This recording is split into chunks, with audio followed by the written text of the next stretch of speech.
દહીં તીખારી અને તેની સાથે બાજરાનો રોટલો બનાવવા માટે આપણે હવે લઈશું બાજરાનો લોટ. તેમાં થોડું મીઠું,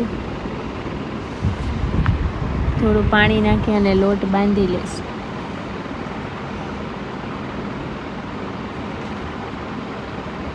હવે બાજરાનો લોટ બંધાઈ ગયો છે તો તેને ટીપી લઈશું અને તાવડીમાં નાખી દઈશું.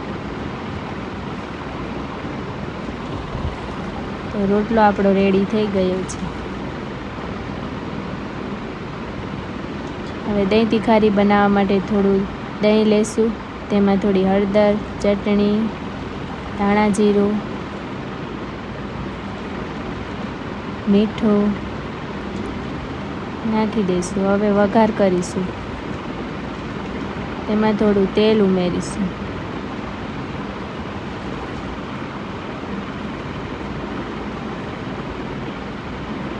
હવે તેલ ગરમ થાય એટલે તેમાં સૂકું લાલ મરચું, રાઈ, જીરું અને હિંગ ઉમેરીશું અને લસણની પેસ્ટ ઉમેરીશું. હવે આ વઘારને દહીંમાં ઉમેરીશું અને બરાબર મિક્સ કરી લઈશું.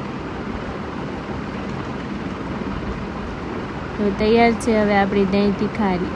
આવી ગુજરાતી રસોઈ શીખવા માટે અમારી ચેનલને લાઈક, સબસ્ક્રાઈબ અને શેર કરો.